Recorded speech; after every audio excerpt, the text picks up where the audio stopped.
Imagine what's possible when learning doesn't get in the way of life.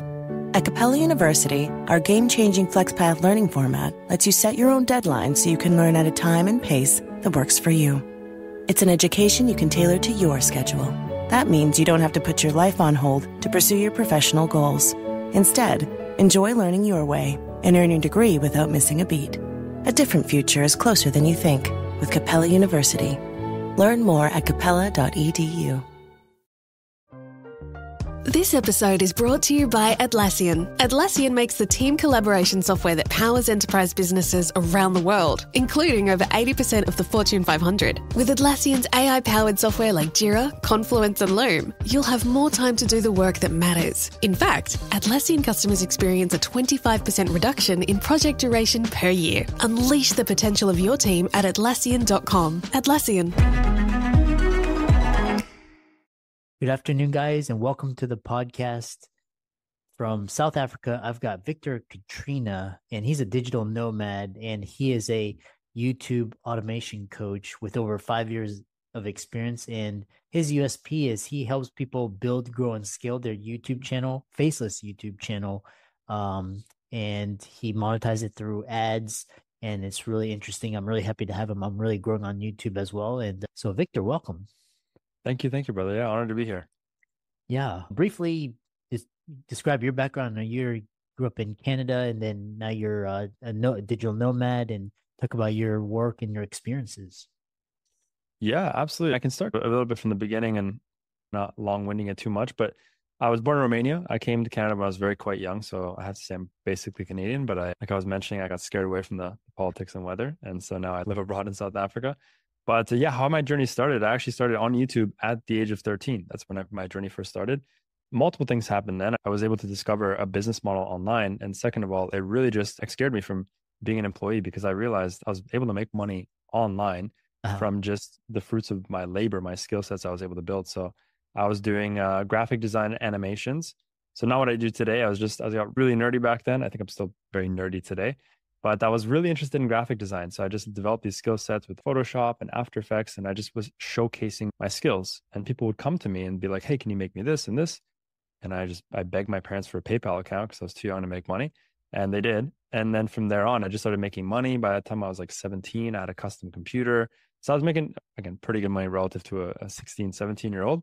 But again, what it did was it opened Pandora's box. It really just showed me that there's another whole side of life and business and making money that's not as restrictive as having to go down the traditional path. And so from there, again, it was explosive for me. I realized entrepreneurship was a thing. I was very passionate about it. And so I pursued it. And I tried a bunch of different business models. I didn't get as lucky with everything else as I did with YouTube the first time around. I tried drop shipping and Amazon, FBA, and I bought vending machines and ATMs, and I joined way too many MLMs to be proud of. And the whole journey was just one after another, attempting. And I made some money, but nothing to really brag about. So most of them I would consider failed attempts. But what was beautiful and a huge emphasis on my journey actually is how much I failed. I really, truly, and I'm proud to say it, I failed so much in so many different businesses. But it was the fact that I failed, the fact that I kept pushing is why I'm here today.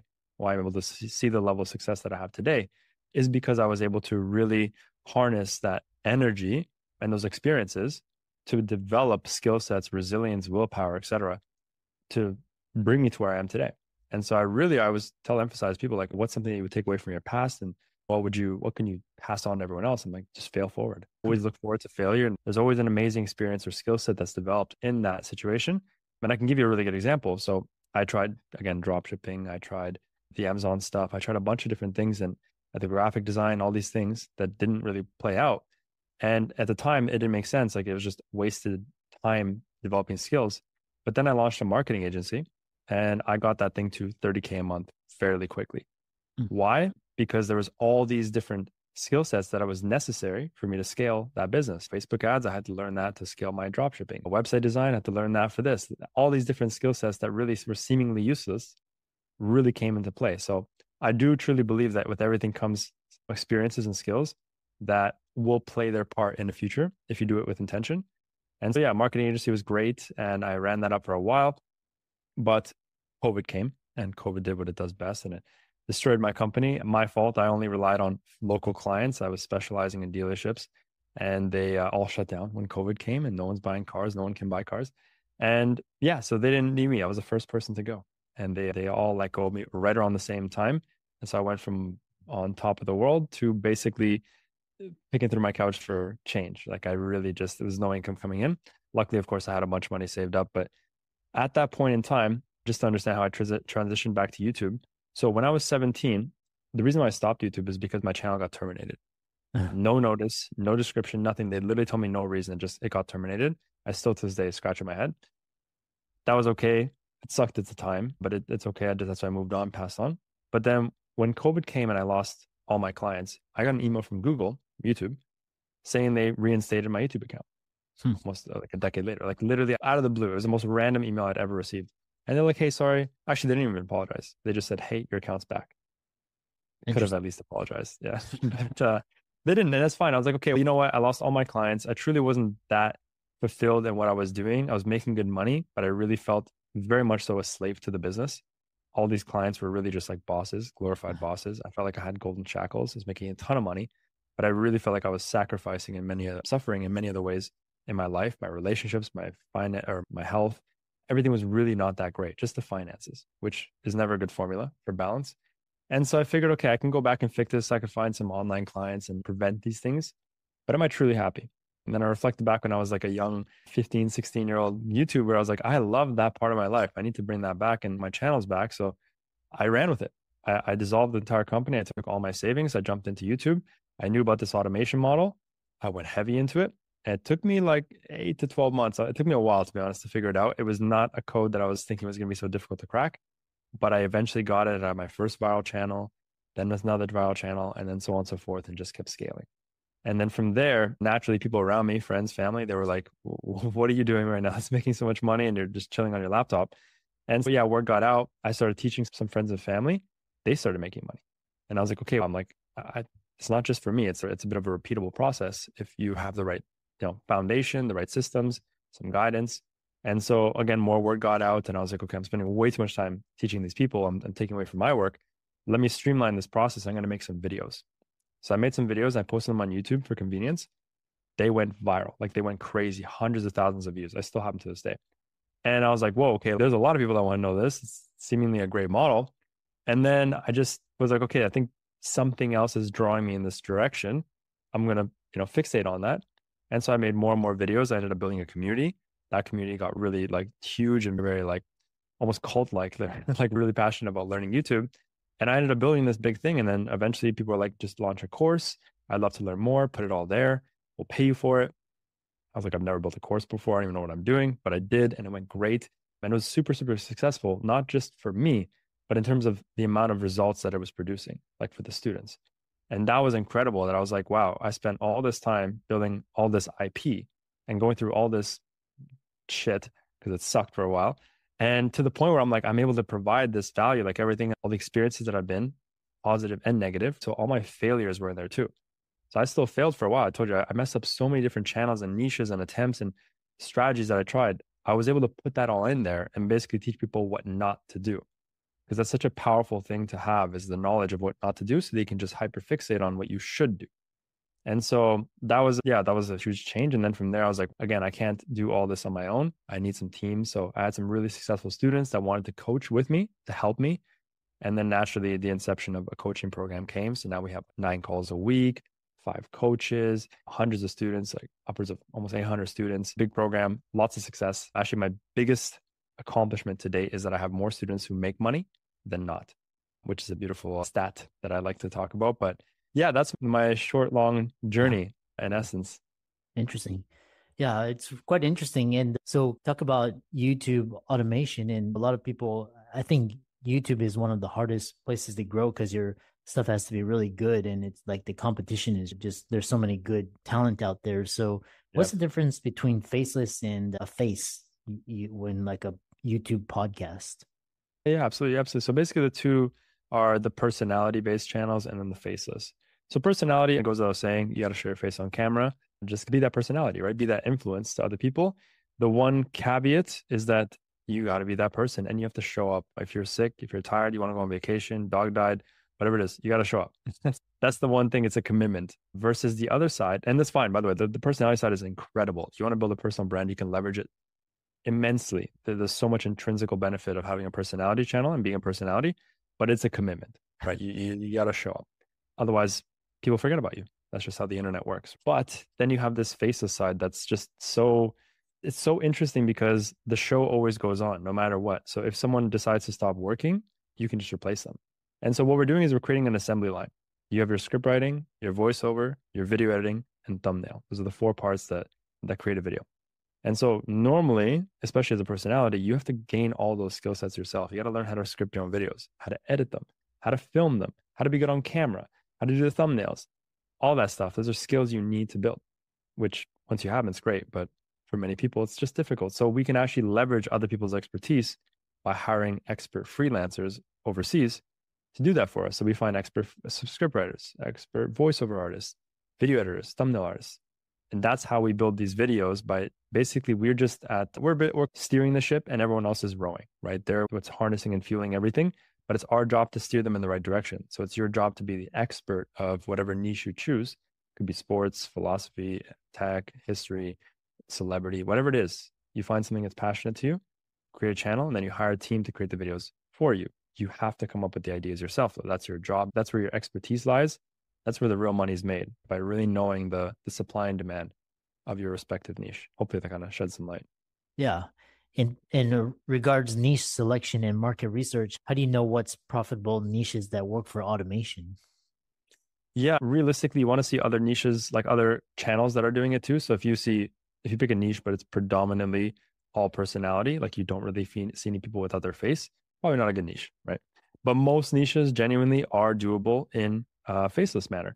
And so how do we determine if a niche is good? You want to see a lot of competition, not too much competition to the point where it's nearly impossible, but you want to see new channels popping up that are doing really good. If you see a bunch of new channels coming up and they're struggling, that means it's probably a bad direction to look into. But if you see a niche with a bunch of little channels that are popping up left and right, and they're all doing really good, that's the indicator. So we have these kind of strategies, these formulas that we look for, in which we can determine whether a niche is still right for the taking, or maybe it's a little bit too competitive. And really, to be very transparent, like when you get to a specific skill level, I look at things completely different. Like I don't look at market saturation, I look at market sophistication, right? Everything becomes competitive in any industry, in any business.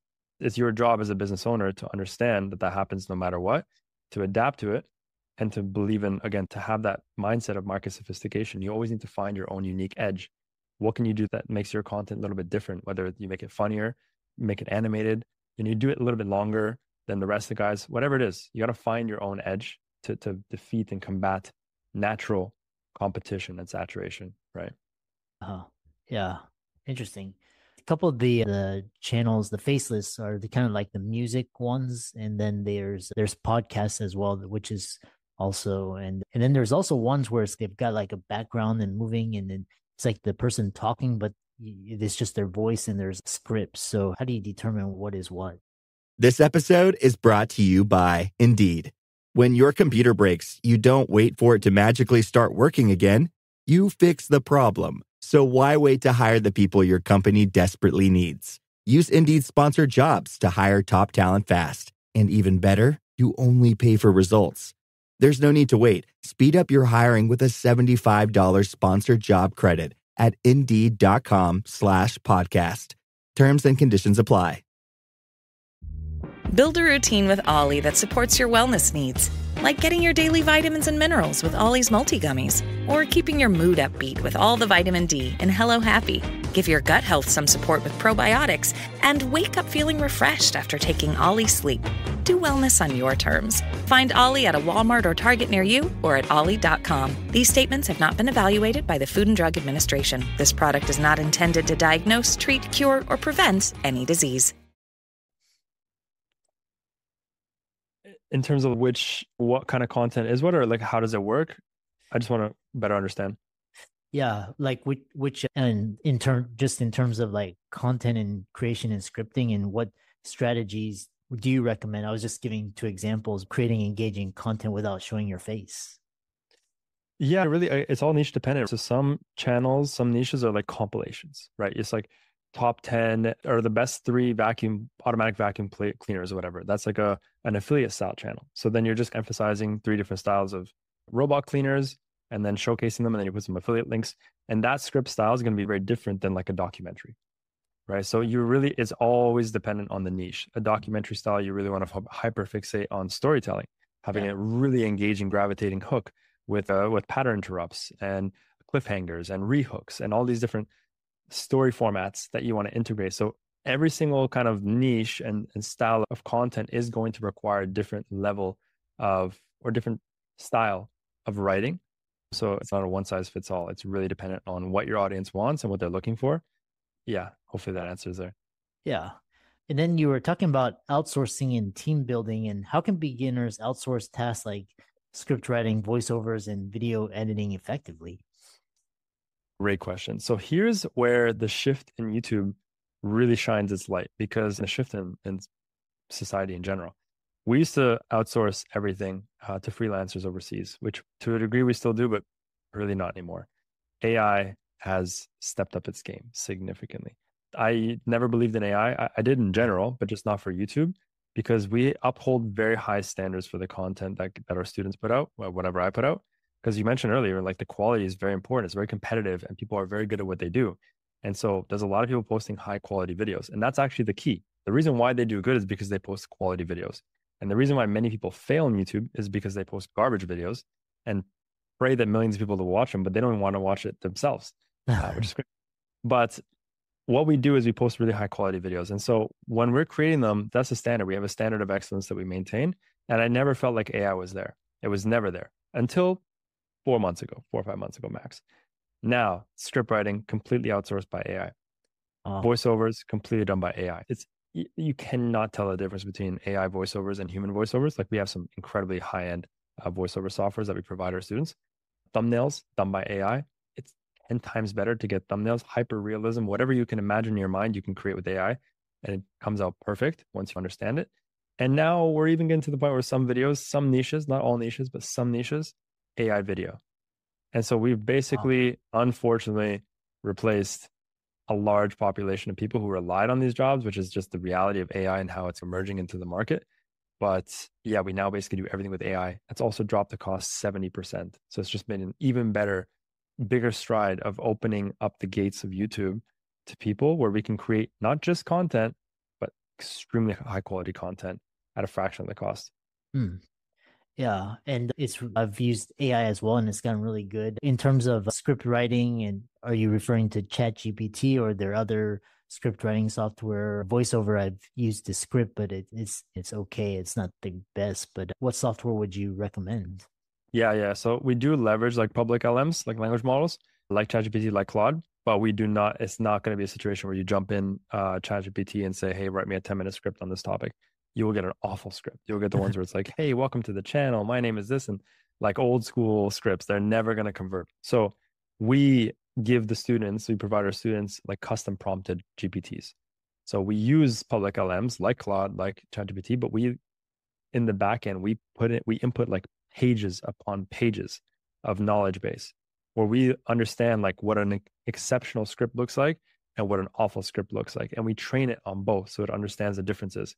It knows exactly how long a hook should be, if it should have a question, a statement, a fact, how it should transition from the body to the intro, like very like micro analytical details of scripts that we've basically analyzed from hundreds of different winning scripts in different niches, right? So documentary style, compilation style. So we've already gone out of our way to do all that research. So now that GPT knows, because when you start asking it questions, it'll ask you, okay, what's your niche? What's the length? What's the desired outcome? What's the topic? All these different things, and using its knowledge base, it'll now spit out. You can now ask it a simple prompt. Like I said, write me a 10-minute script on XYZ topic. It's going to do an incredible job because behind it is all that. So yes, we do use ChatGPT and Claude. I love those two. And then for voiceovers, I can put you on some sauce. Art List is the most incredible sounding voiceovers, human-like, indistinguishable to humans. It costs a little bit more, but you physically cannot tell the difference between that and humans. And it's still a fraction of the cost of hiring a real person. Wow. Interesting. The other question is, YouTube is the second largest search engine. And so what are key YouTube SEO strategies that help automated channels get more views? Yeah, great question. So it's a very interesting, almost paradoxical answer that like it depends on the style of content that you're doing. I don't focus on search-based channels. Like I don't really focus too much on keywords. Mm. There's a whole new area of YouTube which doesn't require, it's not really keyword dominant. Mhm. So back in the day, everything was focused on optimizing for SEO, optimize for SEO keywords. That was everything that everyone knew and it worked. But now we optimize for humans. So we optimize for emotions Wow. because humans like lead the platform. Humans drive the platform. And so, of course, the algorithm needs to know how to find the right people. So you still need to input the keywords, but it's not necessarily driven by keywords. It's driven by emotions. And so when we create titles, now we create them based on emotions. What kind of emotion can we invoke through the title and thumbnail package? I literally I have a whole section in my course, and it's huge and it's very deep and extremely necessary, where I teach psychology. I have to literally teach psychology so you understand how the human mind works and what it responds to and how it responds to certain words and colors. So you can create that in your packaging, your thumbnails and titles. It's gone that deep where you need to, I don't want to use the word manipulate, but you need to know how the mind works to attract the audience and make them feel certain things, how you make them feel angry, sad, whatever, the desires. You really play on emotions to get them to click. Because the issue is, if you don't do that, the people that do know how to do it will, and they're going to steal the click every single time, and you get left behind, right? So it's an evil necessity that you need to learn, which is just learning. It's marketing 101. This is not what I'm talking about. Is the same thing that Apple does, same thing that your local grocery store does. That's what they do. They advertise. We're advertising our videos. We want you to click on our videos versus the competitors' videos, and these are the necessary steps that are there. You need to learn to captivate the viewers. So really, everything is driven. There's sometimes like you see a title and it's just like there's barely any SEO in it. You don't even see the keywords, but you read it and it makes you feel something and you click it. I'll give you one great example. Maybe you've seen this, you likely have, and if not, I'll explain it. But have you ever been on your home screen? You go to YouTube, you go to home screen, and then you see a random video, somebody you've never watched, and then there's a thumbnail, it's just like their face. It's like a raw video. They're just like in their room, whatever. And then the title is, if you're seeing this, you need to watch, you're going through a hard time, you need to watch this video right now. If you're seeing this, it's here for a reason. And you click, it has no context. And you're like, what the heck is this video doing? It's so random. And then you just click it because you're curious. That's psychology right there. Brilliant psychology. And stuff like that. That's the precedent to where YouTube is going now, is really like emotional, psychologically based. We're coming to the end. And where do you see the future of YouTube automation evolving, and what trends should creators watch for? Where is it evolving? I'll tell you one thing. This is a really cool statistic. So recent update, 4.6 billion monthly active users on YouTube. Enormous. 2% of the 4.6 billion are creators. Okay. So it's I know we're saying it's competitive, and it is competitive. I'm not denying that. But we're still scratching the nipple of the iceberg in terms of competition. It's really such a blue ocean opportunity. Wow. And so also, by the way, like 80% of the 2% are personality channels. So only 20% of 2% of 4.6 billion are faceless creators. So this industry I'm talking about specifically is really, it's not even prevalent in retrospect. So the future is here. Long form content is incredibly lucrative for many different businesses, for everything, learning things, whatever it is. Like there's always going to be a demand and a desire for long form content. And the next one that's even bigger that's coming up is podcasts, right? What we're doing today, less long form. Now YouTube used to be long form content. Now podcast is long form content. YouTube is like mid form content. Yeah. TikTok and Instagram is like short form. So yeah, it's a beautiful parallel. You want to tap into all three, but it's just, yeah, you want to get on and learn how to attract attention, how to attract an audience. When you know how to attract people online and bring people to you, you'll never go hungry. I can promise you that, because that's what the most expensive currency is. The most valuable currency on earth right now is attention. It's not money. These billionaires, they all got billions of dollars. It's not even who has more money, it's who has more attention. And so you want to harness that skill set right now to learn that, because as soon as you have that, you have also what they have. That's what they're all fighting for. And you can basically, without being too cheesy, make an infinite amount of money, because that's really how it works. So yeah, hopefully that answers your question. Yeah. And share some success stories of people who quit their 9-to-5 jobs using YouTube automation, and how can people find you and follow you and learn more from you? Yeah, it's a great finisher for sure. I have two examples top of mind. One is a recent one.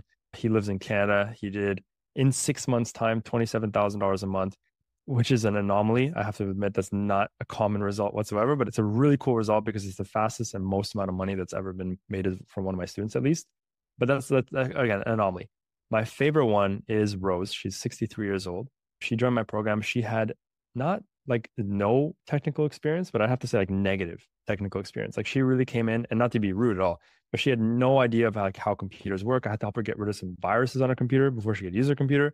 I had to help her create a Gmail because she was using AOL, like really far behind. And again, I'm not saying to be rude, just to show with her lack of experience, like really a deficit of experience, she now makes $5,000 a month with her channel. And that's incredible. Mind you, yes, it did take her significantly longer than all the other students, but I don't care. That's such a minor detail because what it showed me is that literally anyone at any stage of life can do this with very limited experience, no experience at all. It was doable. And of course, she had to work a little bit harder than everyone else. But at the end of the day, to know that you can make 5K a month or 3K a month, whatever it is, online from YouTube, from the comfort of your home, anywhere you want to be, and know that it comes in month after month because of the effort that you put in to create those videos that now live on the internet forever. It's a beautiful thing. Yeah. Right. Interesting. Final question is that you mentioned this whole journey and starting from just it sounds like tinkering, and then you finally had this aha moment from early stage to where you are now. How long would you say for people thinking about, because like I said, YouTube is really, and these stories are incredible. So how long did it take you from when you started to where you are now? 10 years, 5 years? If you add up all the businesses, I'd say I really took business serious around 17, and I'm 29 now. So 12 years there. But YouTube specifically, because that's like the main thing. I've been doing YouTube for 5 years. It took me about 8 months to get my first like channel off the ground, which is as long as if you go to Google and they type in like how long does it take for someone to start making money to get monetized, it's 8 to 12 months. That's actually after they start making their first dollar. That's when I made like a big hit. But now my students, because I've obviously spent so many years and I understand the nuances and some systems and tools that really expedite the process, my students start making money within 2 to 3 months. That's when they start making money. By month 6, you really have a cash flowing asset within 6 months. So that's very conservative, very average. But it is a 6-month grind. I expect anyone who works with me, don't expect anything overnight. This is not those get rich quick overnight things at all. I don't even like to work with people who have that mentality. I'm here for the long-term gratification, build something now that's going to be there for the next 5-10 years. That's the kind of business that we build and the people we want to work with. Yeah. Excellent. Yeah. And how can people find out more about you? Visit your YouTube channel and check your work out.